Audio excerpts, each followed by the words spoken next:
Here's the solution to homework set number 9 for ECE 341 random processes. This homework looks at Weibull distributions and the central limit theorem. Now the first problem is the previous homework set we had an op-amp circuit, which was this circuit from homework set number 7. If all the resistors are 5% tolerance, what's the voltage at Y? So to do that, I would take each resistor, have the nominal value, plus or minus 5%, pick a random number, find R1, R2, R3, R4, calculate Y, store it, repeat 1,000 times. That's the Monte Carlo simulation. Then when you sort the data, here's what it looks like. So the voltages go between 10 and 14.5%, and this is essentially the CDF. Now come up with a Weibull distribution that has approximately the same CDF. So one problem is they've got to get the data into another subroutine, my Weibull subroutine. One way to do that is in MATLAB. If I say save homework 9 Y, it'll save the variable Y into a file called homework 9. I can then use that. For example, over here, let's see, where's MATLAB? I can have a completely original name, problem 1. I'm going to guess the Weibull parameters, k, lambda, and x0.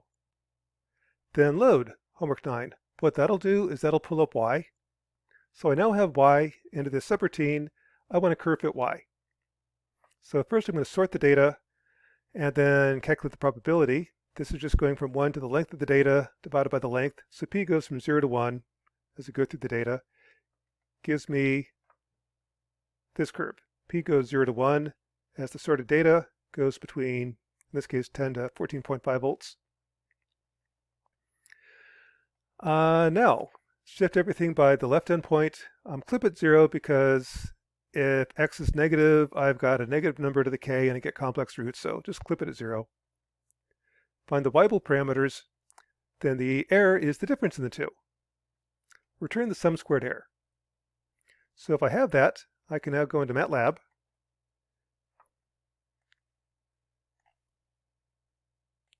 Let's bring this over. Bring the figure over here so you can see it. I can sit there and guess parameters. Are the Weibull parameters 1, 2, 3. So the blue line, that's what it pulled out from the file. The red line is my Weibull curve fit. Kind of see that's not a very good curve fit. Let's try the left endpoint at 10. Better. Let's try 2, 2, 10. Ooh, even better. Let's try 3, 2, 10. Even better. Or let fminsearch solve for you.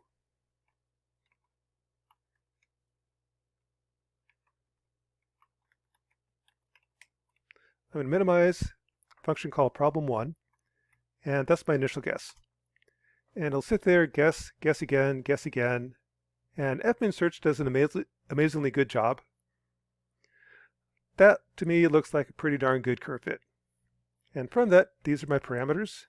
And to remember what those are, which I forgot, go back to my subroutine. I interpreted that as k, lambda, x0. So that's k, lambda, x0.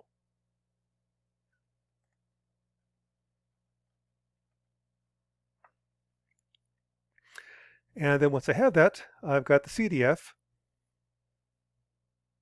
You're plugging in numbers. Problem 2 is once I have those parameters, I can find the PDF. Oops, already did that. That's the code. Problem 2 is given the CDF, find the PDF. So this is the PDF of a Weibull distribution. I know k, I know lambda, I know x0.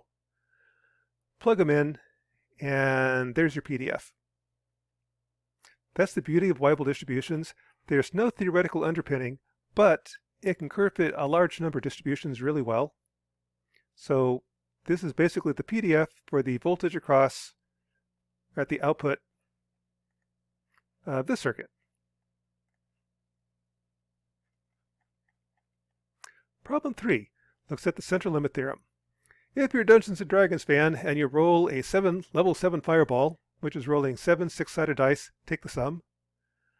Determine the mean and the standard deviation of your fireball, and find the probability that you're going to do at least 34.5 damage. Well, for a single six-sided die, the mean is 3.5, the variance is 2.9. For 7 dice, it'll be 7 times the mean, 7 times the variance. Take the square to get the standard deviation. And note, it's the variance that scales, not the standard deviation. So that's the first part. To find the probability, I'm going to do at least 34.5 damage. I've got my normal distribution. The mean is 24.5. I want to find out this area to the right of 34.5. I need to find the z-score. That's the distance this is from the mean. So that's the distance to the mean in terms of standard deviations. That's called the z-score. Throw this into StatTrak, and it'll tell me that this area is 1.3%, and this area over here is 98.7%. So if I type in plus 2.23, I get 0.987. StatTrak gives you the area to the left. If I type in minus 2.23, I get this tail, 1.3%. So that's kind of one trick in StatTrak. Throw in a minus sign, I get the tail.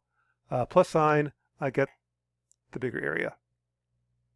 Or with a little bit of math, 0.987, 1 minus that is 1.3%. To verify, I can run a Monte Carlo simulation. So rolling 1,000,000 times, roll a level 7 fireball 1,000,000 times and count. How many times did I do at least 34.5 damage?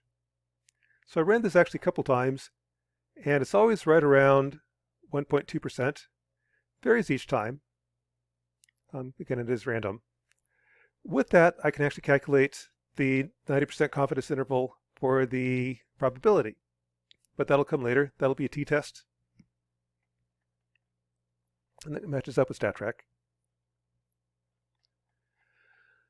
Problem 5 is add 5 uniform distributions. Find the mean, find the standard deviation, and the probability the sum will be more than 3.5. Again, for a single uniform distribution, the mean is 1/12.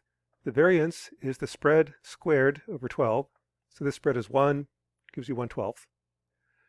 For summing 5 uniform distributions, the mean is 5 times that, and the variance is 5 times that.